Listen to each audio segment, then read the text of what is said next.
Aló, uno, dos, tres.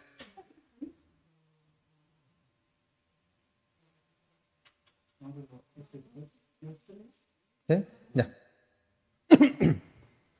Bien. Bienaventurados los perseguidos. Vamos a leer, ¿cierto? Nuevamente los versículos que tenemos como base.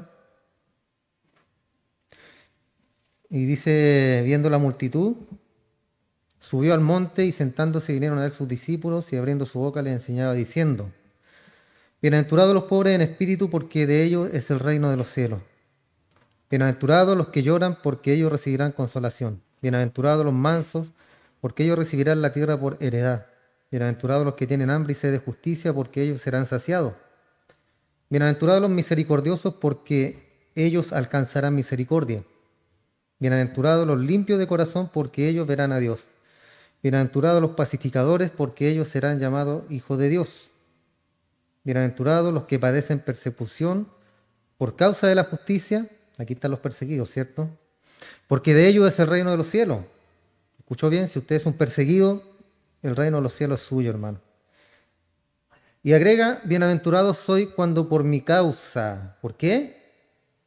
Por mi causa, por causa del evangelio. Cuando habla de la justicia, habla también del evangelio, es lo mismo. Cuando por mi causa os vituperen y os persigan y digan toda clase de mal contra vosotros, mintiendo. Una palabra clave en todo esto, hermano. Gozaos y alegraos porque vuestro galardón es grande en los cielos, porque así persiguieron a los profetas que fueron antes de vosotros. Entonces, cuando nosotros comenzamos, hermano, a estudiar estas bienaventuranzas, hace varios meses atrás ya, hablamos acerca de la palabra bienaventurado, que significa ser feliz. ¿Recuerdan eso? Cuando recién empezamos el estudio, dijimos que si queríamos ser felices, si queríamos ser bienaventurados, y vimos que nuestro Señor Jesús está interesado en eso, en que seamos felices, y nos da la clave, porque fue lo primero que Él dijo, bienaventurado, feliz. Él no vino al mundo a que la gente, a hacer que la gente fuera miserable, al contrario, Él quiere que tengamos una felicidad plena. Pero como lo hemos venido viendo durante estos meses también, no la felicidad que entrega el mundo, ¿ya? No la felicidad material, no la felicidad del mundo, no lo que podemos ver con nuestros ojos, que nos hace feliz, ¿cierto? Muchas cosas materiales a nuestra vista nos hacen feliz, sino que es una felicidad espiritual, interior, tranquilidad, ¿cierto? Que podemos estar en medio de la tempestad, pero tenemos paz y tenemos tranquilidad. Y tenemos felicidad, que es el punto principal acá. Entonces Él vino a hacerlos felices y esa es la razón por la que esta primera afirmación jamás registrada en el Sermón del Monte, Él la dijo de cierto de sus propios labios, de su propia boca, en el libro de Mateo. Y es el principio, ¿cierto?, del Evangelio y comienza con esta palabra, bienaventurados, felices. En el año 78, hermano, una revista llamada Cosmopolitan de los Estados Unidos eh, tenía un artículo que presentaba una prueba que determinaba qué es lo que hacía feliz a la gente, en realidad. Y le hicieron una encuesta a muchas personas con varios tipos de preguntas y llegaron al perfil de una persona verdaderamente feliz, pero según los criterios y los estándares del mundo. Dicen que la gente realmente feliz disfruta a otras personas. La persona, ¿cierto? Disfruta de otros, ¿ya? Pero eso sin importarle si los demás disfrutan de la presencia de él, ¿ya? Pero no se sacrifica a sí mismo. O sea, es una entrega egoísta. Todo para mí, lo mejor para mí, y que yo me tengo que sentir bien, los demás no me importa. La gente feliz se rehúsa a participar de algún sentimiento o emoción negativa. La gente feliz tiene un sentido de mérito en base a su autosuficiencia. Entonces el mundo dice la persona realmente feliz es autosuficiente, es positiva acerca de sí misma, tiene confianza en sus capacidades. no se sacrifica con respecto a alguien más. ¿Le recuerda a alguien esta descripción de felicidad mundana? Es la misma definición de los fariseos. Es lo mismo. Ellos eran personas autosuficientes. Eran los pastores, ¿cierto?, de Israel. Se creían mucho ellos. Eran positivos acerca de sí mismos. ¿Recuerdan cuando ora el publicano con el...? Entonces ahí vemos, ¿cierto?, que él era autosuficiente. Yo diezmo, Señor, doy de todo lo que tengo, del grano, de la menta, del eneldo, todo yo lo diezmo. No soy como que está aquí al lado. Entonces es un retrato del fariseo, hermano, que es lo que nosotros no debemos ser, sino que es lo contrario. Entonces, ciertamente lo opuesto de la definición que hace Jesús para una persona feliz, ¿cierto? Es completamente contrario. ¿Por qué? Porque Él está diciendo que si usted quiere ser feliz, tiene que ser primeramente un pobre en espíritu. Y ahí la seguidilla de definiciones que nos entrega el Señor para poder ser nosotros felices. Entonces esta persona realmente feliz no es autosuficiente, sino que es que, como lo hemos dicho muchas veces ya, se acobarda en un rincón como un mendigo reconociendo que no tiene recursos en sí mismo para poder llegar o para poder pedir algo. Es manso en lugar de orgulloso. Jesús dijo que una persona realmente feliz no es positiva en absoluto acerca de sí mismo. Al contrario, ¿cierto? Sino que somos nosotros, nos reconocemos como pecadores faltos y que no tenemos ningún mérito en nuestra vida. Sino que estamos llorando por la pecaminosidad y aislamiento de un Dios santo. Esa es la definición. Si usted quiere ser realmente feliz, debemos seguir estos pasos. Jesús dijo que una persona realmente feliz no tiene confianza en su propia capacidad, sino que dependemos 100% de ¿quién? De nuestro Señor. Y estamos completamente conscientes de nuestra incapacidad, hermano. Y estando conscientes de esa incapacidad que tenemos, buscamos a Dios en mansedumbre. Jesús también dijo que una persona realmente feliz, en lugar de ser una persona que no se sacrifica a sí misma, es exactamente lo opuesto. Él es misericordioso, es un pacificador y será misericordioso y será siendo un pacificador siempre. Y eso, como bien lo leímos ahora en los últimos versículos, aunque le cueste la persecución por causa de la justicia, por causa de hacer la paz, por causa de hacer la misericordia entre personas. Entonces, hermano, esta definición del mundo de la felicidad no es la definición de Dios en absoluto. Son contrarias ambas.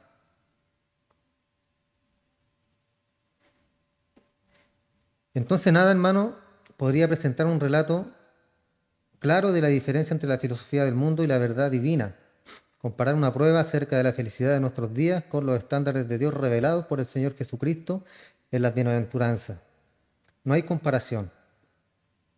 Tenemos a un Dios santo, el cual nos dice: yo soy el estándar para seguir, así que tú tienes que esforzarte.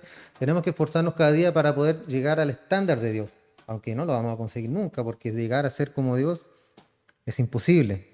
Pero como lo hemos venido diciendo también, Dios quiere que tengamos ese sentimiento de poder esforzarnos, de que esté en nuestra mente, en nuestro corazón, en nuestra vida, el querer ser cada día mejor, el querer ser cada día parecernos más al Señor. Eso es lo que le interesa a Dios, hermano.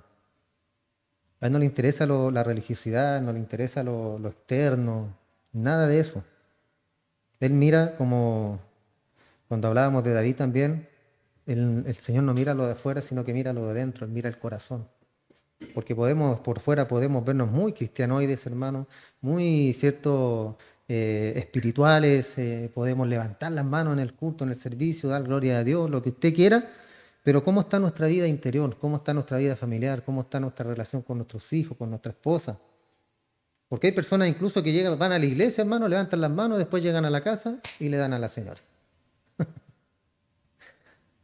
o le dan al perro que está en la pasada, o le dan al gato. Entonces somos unas personas en la iglesia y somos otras fuera. Dios le interesa eso. Aunque no levantes tus manos, aunque no llores en el servicio, aunque no haga proselitismo, lo que sea, hermano, pero Él quiere un corazón verdaderamente puro, santo y apartado para Él. Aunque se vea el hermano que tiene cara de malo, que tiene cara de que le pega al perro, no, si le pega a la señora, si tiene cara de ser malulo. Pero ¿qué es lo que somos muy buenos para el prejuicio muchas veces, hermano, para prejuiciar a las personas? Pero ¿qué es lo que habla de la persona en sí? Sus actitudes, sus actos, su comportamiento. Cómo es en el hogar, cómo es en la casa. Y eso, ¿quién lo puede determinar, cierto? Obviamente la esposa o el esposo. Ellos se conocen y pueden, cierto. Por eso es importante la confianza entre el matrimonio para poder ir limando esas asperezas en el matrimonio y poder conversar y decirle, mi amor, tú estás haciendo esto, está mal, tú también estás haciendo esto otro. ¿Por qué? Porque así llegan libres a la iglesia y no llegan en un sentimiento de decir, claro, mira, está levantando las manos, pero como es en la casa. Mira, no, si está de rodillas, casi se derrite de rodillas y en la casa lo vieran como es el sobado. Entonces esos sentimientos debemos evitarlos, hermanos, porque no son buenos. No son buenos esos sentimientos que podamos tener respecto a nuestro esposo o también a nuestros hijos, ¿cierto? O a cualquier persona, a cualquier cristiano, hermano. Entonces eso es lo que busca el Señor de nosotros. Que tengamos ese sentimiento de querer encontrar esa felicidad por medio de lo que Él nos está entregando, que es su palabra. En este caso, la bienaventuranza.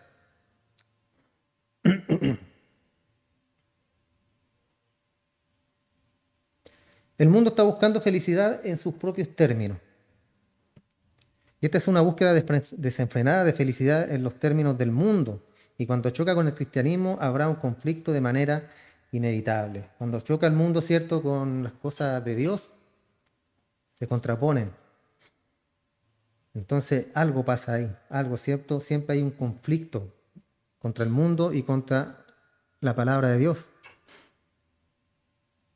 Entonces, de manera inevitable, hermano, habrá conflicto, culpabilidad, resentimiento, lo cual resulta en una persecución. Y eso es lo que nos está hablando acá la palabra, ¿cierto? Van a ser perseguidos por causa del Evangelio, por causa de Cristo. Van a ser perseguidos por causa de hacer la paz, de querer ser pacificadores. ¿Recuerdan? Ser pacificadores nos va a traer conflicto. Y lo que nuestro Señor está diciendo acá, parafraseando, les voy a dar una garantía a prueba de todo de que si ustedes viven según las primeras 7 bienaventuranzas, van a llegar a la octava de manera automática. O sea, automáticamente van a ser perseguidos, sí o sí. Es garantía, hermano. Es garantía de que usted va a ser perseguido.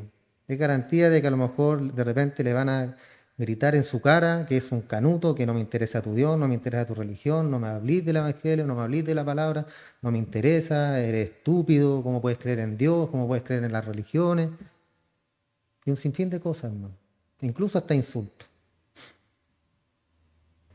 Entonces, si usted opera según los primeros 7 principios de esta manera, inevitable será perseguido, hermano. Inevitablemente va a ser un perseguido por causa de la justicia, por causa del nombre del Señor. Entonces, viendo los primeros los versículos que nos traen el día de hoy, ¿cierto?, al tema, bienaventurados los que padecen persecución por causa de la justicia, porque de ellos es el reino de los cielos. Bienaventurados sois cuando por mi causa os vituperen y os persigan y digan toda clase de mal contra vosotros mintiendo. ¿Qué es lo que dice acá? Ponte a llorar, aflígete, que te dé pena, vete a tu casa derrotado porque te ofendieron, vete derrotado, llorando, y entra a tu habitación y ora al Señor para que te dé consuelo, ¿dice eso? ¿Qué dice? Dice gozaos y alegraos. ¿Quién se alegra? ¿Quién se goza cuando pasa algo así, hermano? Nadie. Pero aquí dice, gócense y alegrense, porque vuestro galardón es grande en los cielos. Por eso alégrate, porque hay un galardón grande en el cielo, hermano. ¿Este mundo qué es? Nada. Nada para nosotros, hermano. Recuerden que Hebreo dice que somos peregrinos. O sea, estamos de paso por este lugar. El día de mañana estaremos en los cielos con nuestro Señor. Gózate y alégrate porque el galardón es grande en los cielos. ¿Por qué? Porque así persiguieron a los profetas que fueron antes de vosotros. ¿Recuerdan a Esteban cómo murió? lo apedrearon. ¿Y él qué decía? ¿Cuál fue su oración hacia Dios? Señor, no les tomes en cuenta este pecado. Y lo estaban matando, hermano. Yo llamo al Señor y que mande una legión de ángeles y los destruya a todos al tiro. Pero ese es el pensamiento de uno, ¿cierto? Carnal. Pero estos hombres llenos del Espíritu, hermano, llenos del Espíritu, Señor, no le tomen en cuenta este pecado. Y lo mataron. Entonces sí persiguieron a los profetas que fueron antes de vosotros. Jesús dijo a la madre de Juan, no recuerdo bien el nombre, pero le dijo que cuando hablaban de sus hijos que quería que uno se sentara a la diestra, otro a la derecha, querían gobernar los patús ahí con Jesús, ¿cierto? Él le dijo, no, de mi copa van a beber. Y esa copa habla del sufrimiento. De mi copa ciertamente beberán. O sea que el sufrimiento, hermano, está garantizado para nosotros. Cuando usted sufra, cuando usted padezca persecución por causa del Evangelio, por decir la verdad, por hablarle a alguna persona de que está haciendo mal y sufre el rechazo o a lo mejor el insulto por culpa de ello, gócese y alégrese, hermano. Y recuerde a los profetas, cómo murieron, cómo los mataron por decir la verdad. Entonces, si usted realmente quiere ser feliz, hermano, tiene que ser feliz, pero a la manera de Jesús. Y si busca ser feliz en sus términos, si busca vivir según sus principios, si busca entrar al reino, pero tiene que ser a la manera de Cristo. Si usted va a entrar por esa puerta estrecha, el camino estrecho, angosto, si usted va a edificar su casa sobre la roca, si usted va a terminar en el juicio, ¿cierto? El juicio final y dirá, y quiere escuchar usted estas palabras, yo te conozco, porque eso queremos escuchar, ¿cierto? Y cuando Él nos vea, nos diga, sí, te conozco. No lo contrario, ¿cierto? No te conozco. Entonces va a encontrar que el resultado de este tipo y estilo de vida va a ser confrontar a un mundo hostil y a un mundo impío.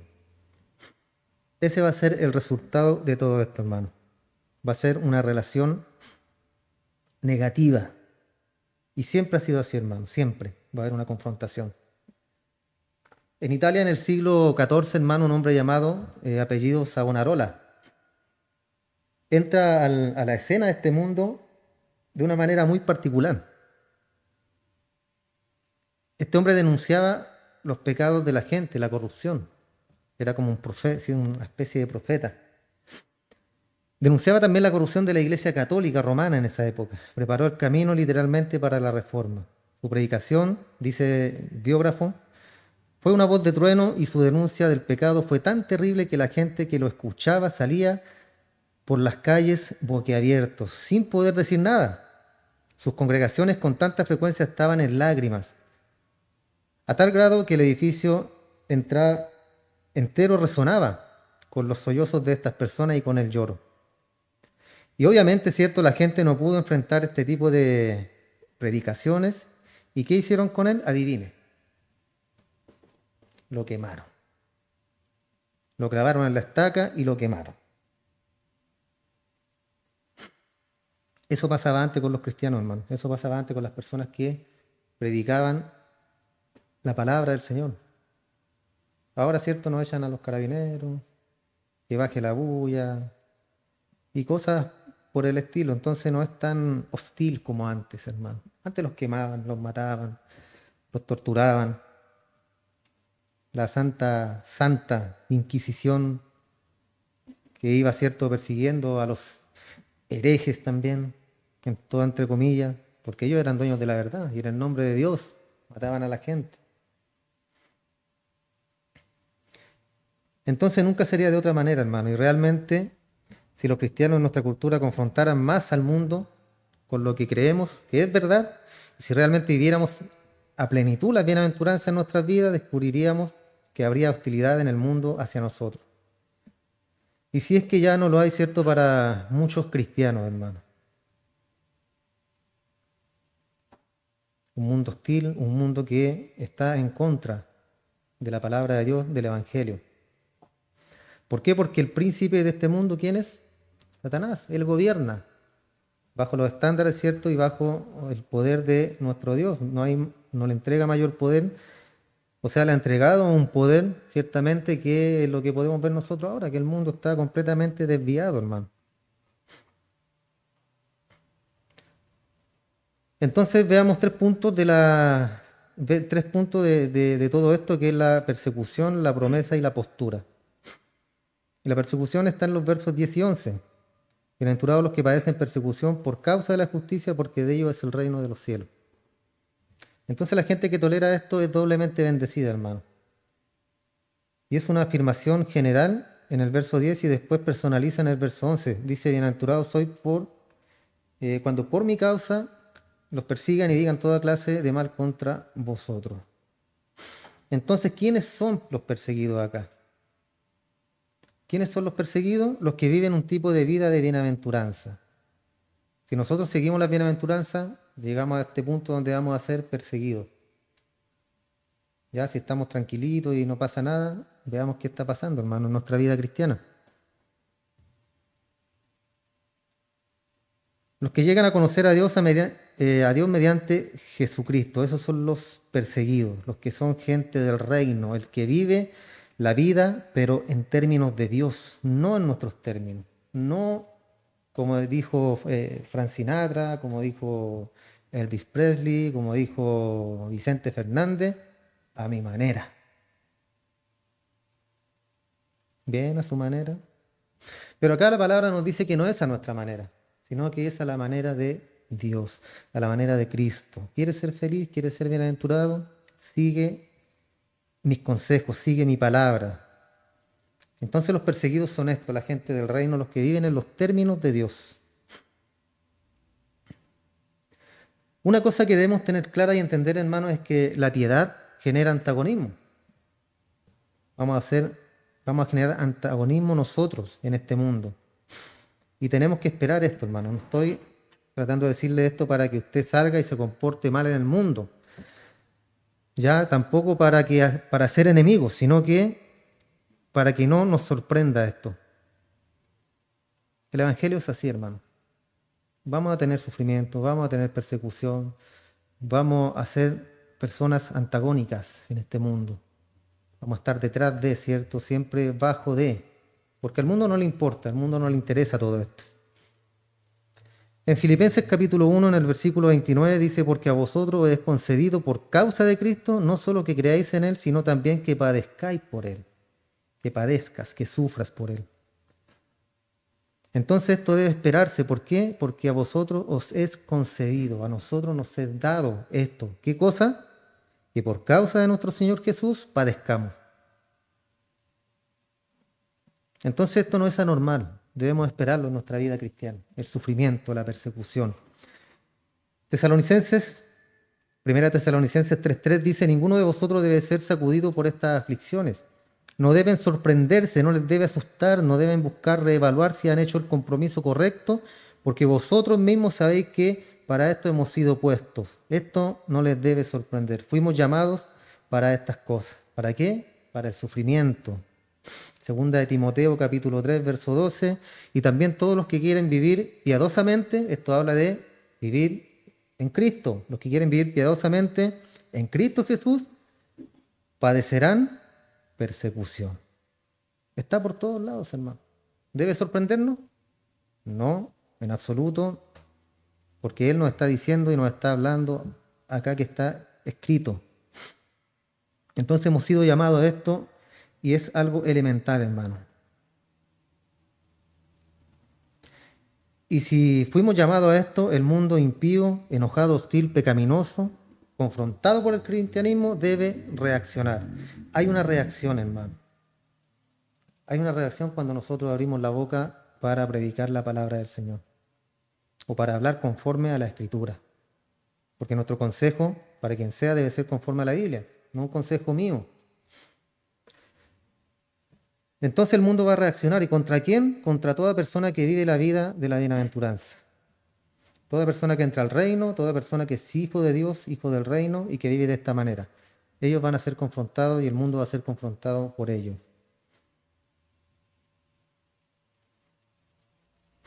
Entonces vamos al mundo Tratamos de traer misericordia al mundo, de purificar los corazones de los hombres, traerle a la conciencia el pecado. Usted entre y trate de hacer la paz mediante el único pacificador Jesucristo. Y si usted es valiente y confronta así como Dios quiere que confrontemos, vamos a descubrir que va a haber una reacción. ¿Y cómo será esta reacción? Vimos contra quién, ¿cierto? Contra los que son pacificadores. Y acerca del cómo. Vamos a ser perseguidos, hermano. Ese es el cómo. Vamos a ser perseguidos por el mundo. Y el mundo va a demostrar así su enojo con esta persecución. Así nos van a tratar a nosotros, hermanos, tal y cual como perseguían a nuestros hermanos en la antigüedad, a la iglesia, a la primera iglesia. Y esta palabra significa, hermanos, en el griego, molestar, tratar mal. Literalmente en su raíz significa perseguir. Entonces van a venir detrás de nosotros. Y eso lo podemos ver, ¿cierto?, el día de hoy con todas estas ideologías que han surgido en estos tiempos, que van en contra de la palabra de Dios, incluso de la misma moral. Ya no es tanto como la palabra del Señor o por las religiones o la élite de las religiones, sino que ya raya en también y va en contra de lo moral. Porque la gente que es del mundo, que no profesa ninguna religión, hermano, se da cuenta del desvío que está habiendo en el mundo. Otro día lo conversábamos, que el problema no es de que ellos sean como quieran ser, da lo mismo, ¿cierto? El problema es de ellos. La palabra nos dice que debemos amar y respetar a todo el mundo, pero ellos quieren esta ideología meterla en nuestra sociedad, como obligarlos, que todos tienen que ser como ellos. Pero no es así, pues, hermano, no es así, porque está bien respetar y todo lo que ellos quieren, hay respeto para ellos.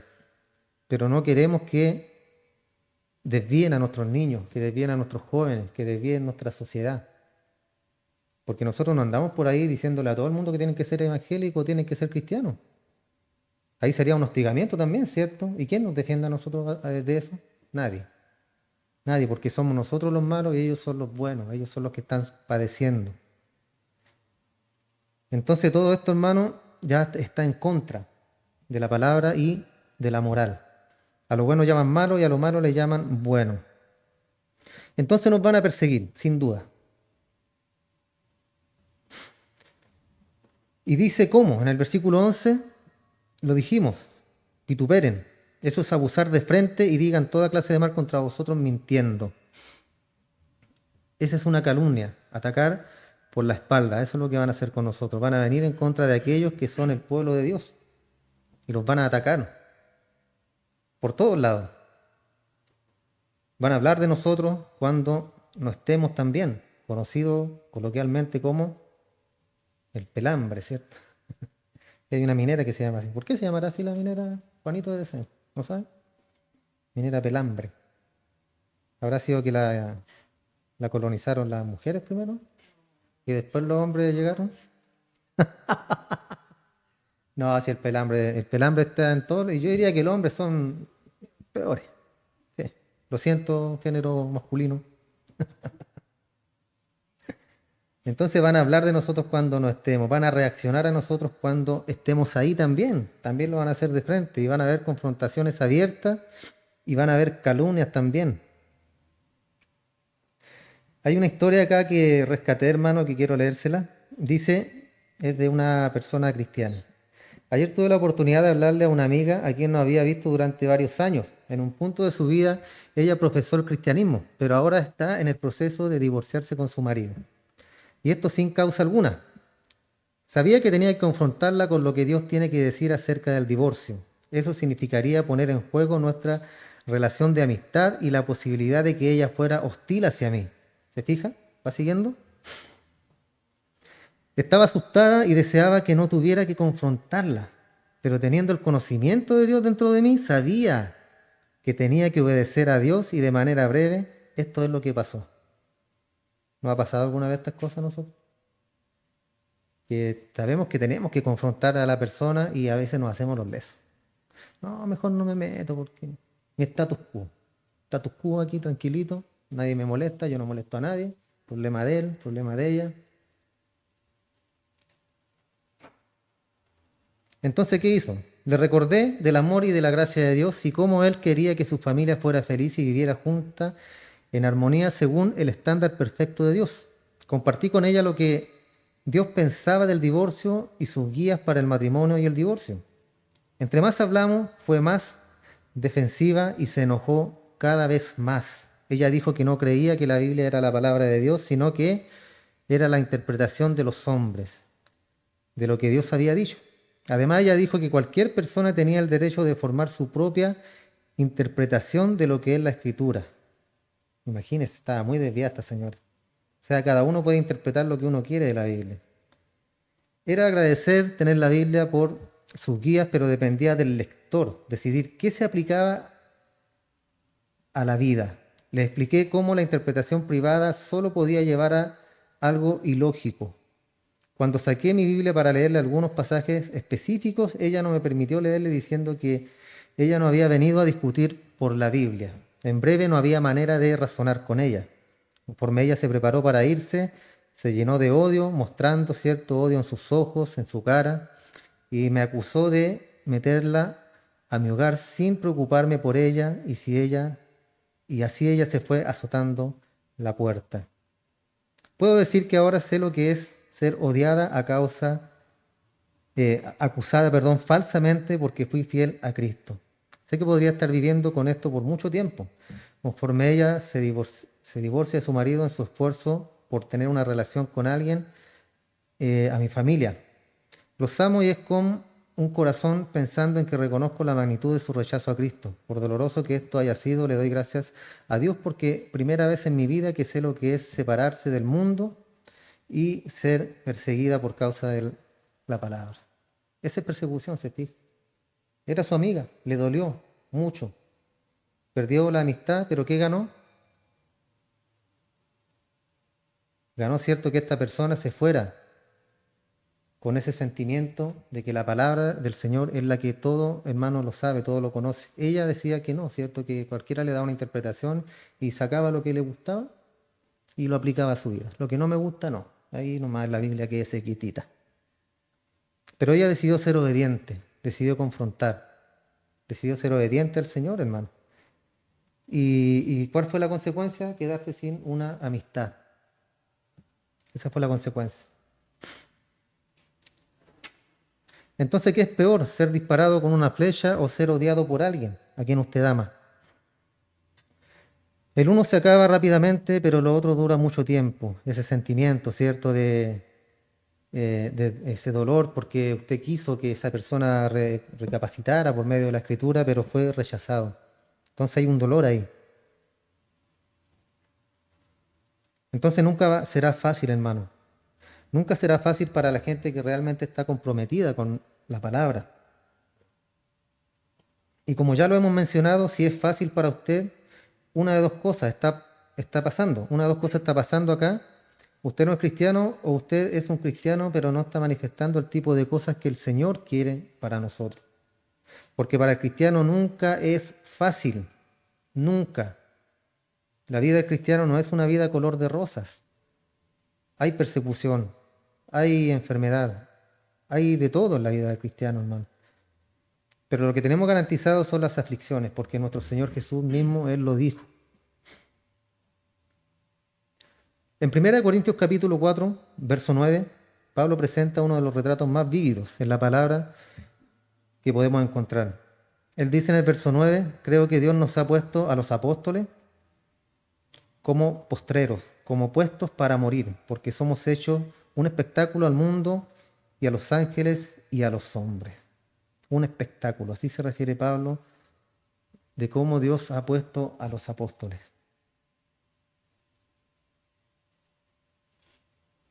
Entonces, cuando hablamos del lugar donde nosotros encajamos, Dios dice acá que nos ha puesto en el último lugar. En el último lugar. Por cola. Él nos ha designado a la muerte. Él nos ha hecho un espectáculo. ¿Qué es lo que tenía en mente cuando Pablo dice esto? Cuando un general romano ganaba una gran victoria, se le daba el privilegio de desfilar con su ejército victorioso por las calles de la ciudad. Conforme el ejército entraba y pasaba por las calles de la ciudad, llevaba con ellos el botín, los trofeos de guerra. Se le permitía a este general demostrarle a toda la gente el triunfo tremendo que había alcanzado. Y siempre al final de la procesión larga había un pequeño grupo de cautivos. Las personas, cierto, que habían sido tomadas cautivas en esta guerra.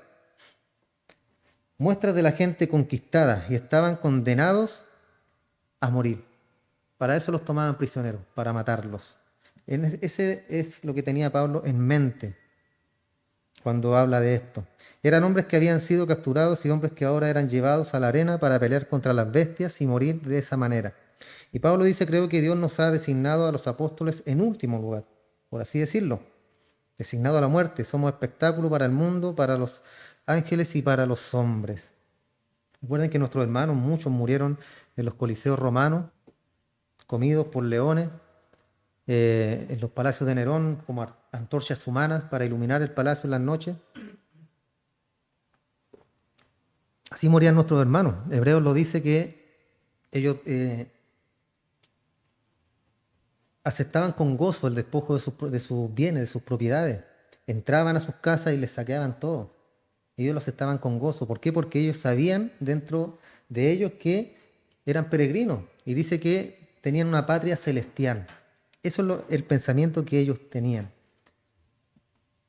Entonces Pablo acá se refiere, yo creo que exactamente a lo mismo, hermano. Que al final de todas las cosas, de todo el sufrimiento, de todo lo que pueda pasar, tenemos una patria en los cielos. Una patria que el día de mañana donde nadie podrá tocarnos, nadie podrá robarnos, sino que estaremos con nuestro Dios para siempre.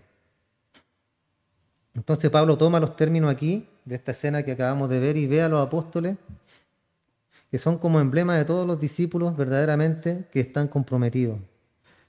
Son un grupo de cautivos designados para morir. Y la palabra puestos para morir es la palabra sentenciado. O sea, hay una sentencia contra ellos que es la muerte, inevitable. No hay paso atrás. Y este término era usado para referirse a criminales.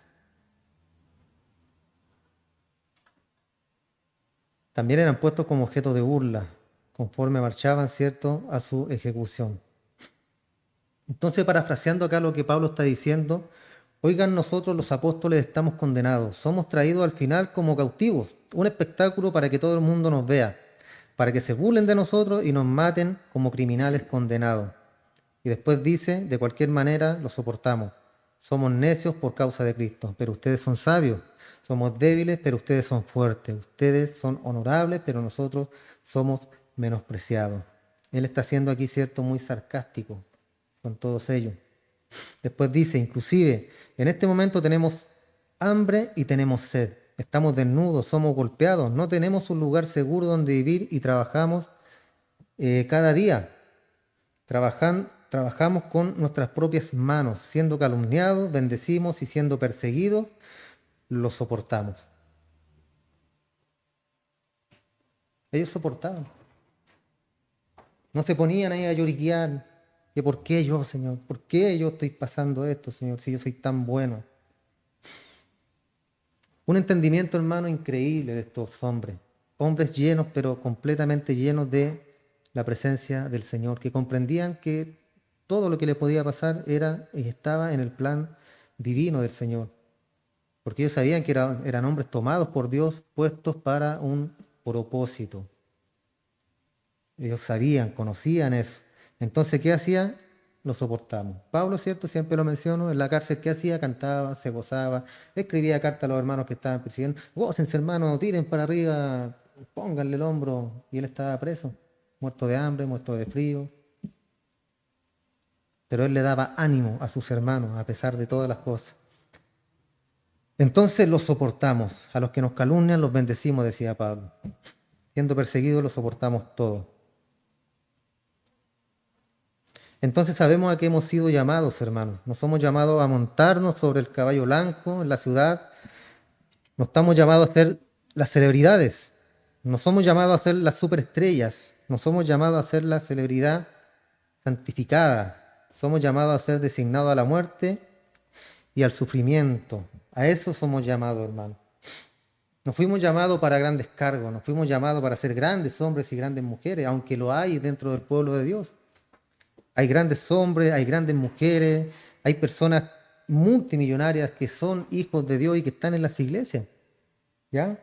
Entonces, acá lo que es claro y concreto, hermano, es que estamos puestos para el sufrimiento. Eso es que es claro y es concreto. Acá estamos puestos para el sufrimiento, pero como dice acá Pablo, debemos soportarlo. Él les dice, somos necios, ustedes son los sabios. Nos ven como necios y él dice, somos débiles y ustedes son fuertes. Ustedes nos menosprecian y son honorables. Ustedes son honorables y nosotros somos menospreciados. Y hasta este momento tenemos hambre y sed, estamos desnudos, golpeados y nunca tenemos un lugar donde quedarnos. Tenemos que trabajar con nuestras manos tan duro y estamos siendo calumniados todo el tiempo y somos perseguidos. Y tenemos que soportarlo todo. Entonces, ¿cómo reacciona todo esto? Siendo difamados, dice, a lo más bien calumniados en el verso 12. La respuesta de los apóstoles es: bendecimos. Siendo perseguidos, soportamos. Siendo difamados, rogamos. Esa es la respuesta que nosotros debemos tener contra el mundo, hermano. Cuando sufrimos persecución, debemos bendecir, soportar todas estas cosas. Si somos perseguidos, debemos soportar, porque para eso fuimos tomados, para eso fuimos llamados. No lo tome como una cosa, como dice Pedro, como si algo extraño le aconteciera, que lo están persiguiendo, que están pasando por el fuego de la prueba.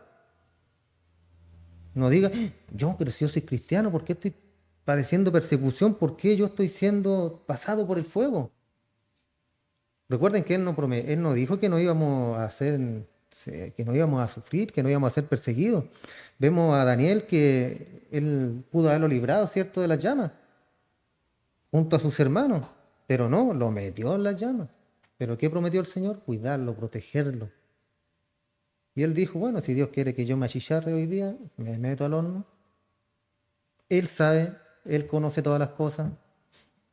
Después a los leones, bueno, vengan para acá los leones. Si quieren que me coma el león, que me coma el león. Corazones conforme al corazón de Dios, hermano. Entonces, cuando nosotros estemos en prueba, hermano, estemos en dificultades, digamos, bueno, Señor, tú me tienes acá. No, así como a Daniel no le prometiste sacar, no meterlo al fuego, sino que lo metiste al horno de fuego, pero lo libraste. Asimismo, nosotros debemos pedirle al Señor que nos dé esa capacidad, hermano, esa capacidad de poder soportar las pruebas y decir, Señor, si tú me quieres así, gloria a ti, gloria al Señor. Pero perseguido o problemas o pruebas por causa de la justicia, hermano, ya, no porque usted haya metido las patas, no porque usted se haya equivocado, no porque usted haya hecho algo incorrecto y viene la consecuencia, ¿cierto?, del acto incorrecto. Eso no tiene nada que ver con los planes de Dios. Cuando usted va tranquilo por la vida, tranquilito con el Señor, caminando, y de repente, el problema. La prueba. Y ahí uno sabe, ¿cierto? Uno conoce cuando la prueba viene de parte del Señor. Y roguémosle, hermano. Digámosle, Señor, queremos soportar, queremos ser como estos hombres, como estos apóstoles, como Pablo, que aunque estaba en la cárcel, estaba gozoso. Señor, así queremos ser nosotros.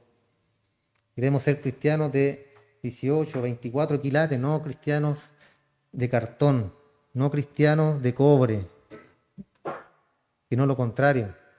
Hombres y mujeres fuertes, hermano, cimentados en la palabra del Señor, que no nos mueva nada, hermanos, nada. No me refiero a que no haya haber sufrimiento, llanto, angustia a veces, ¿cierto? Que a lo mejor un día no quiere levantarse. Bueno, está bien, cualquiera puede debilitarse, cualquiera puede entrar en tristeza, pero no vamos a andar todos los días así. Todos los días que queremos morirnos, todos los días que hay el problema aquí, que el problema allá, que vamos a comer, que no hay plata, y la confianza, ¿dónde está?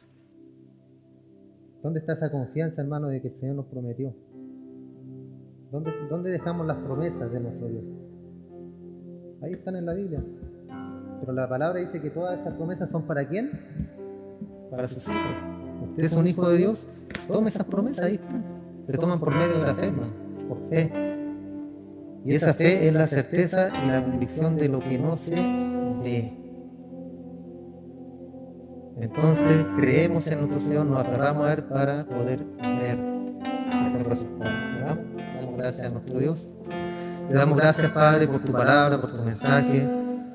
Es gratificante, Señor, saber que tú estás con nosotros todos los días hasta el fin del mundo. Es gratificante, Señor, saber que por medio de la oración tenemos una respuesta a nuestra necesidad. Es gratificante, Padre, lo que acabamos de estudiar el día de hoy, de que por tu causa vamos a ser perseguidos. Danos ese valor, Señor. Danos ese valor para confrontar a las personas que están a nuestro alrededor por medio de tu palabra, Señor, cuando están equivocados, cuando están haciendo lo incorrecto. Aunque seamos perseguidos, aunque nos traten de canuto, de evangélico, de religioso, de fanático, no importa, Señor. No importa, tu palabra es lo que debe prevalecer. Y tú nos estás diciendo acá que seamos bienaventurados cuando nos persigan, porque el reino de los cielos será de nosotros, Padre. Esa es tu promesa, esa es tu palabra. Y danos fuerza, danos convicción, danos palabra cada día para poder hacerlo, para poder confrontar al mundo de lo equivocado y lo desviado que está, mi Señor. Gracias te doy por la vida de cada uno de mis hermanos que han llegado el día de hoy a este lugar. Bendícele en gran manera. Bendice a nuestro vecino José, Padre José González, que está hospitalizado por úlceras.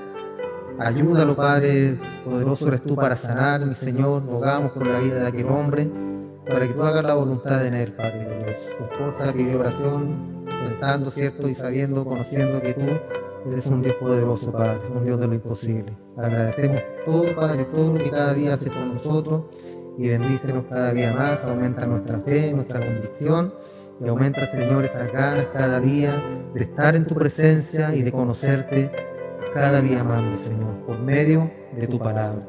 Gracias, Padre amado, te damos y entregamos todo esto en el nombre de nuestro Señor Jesucristo. Amén y amén. Gracias, Señor. Dios les bendiga.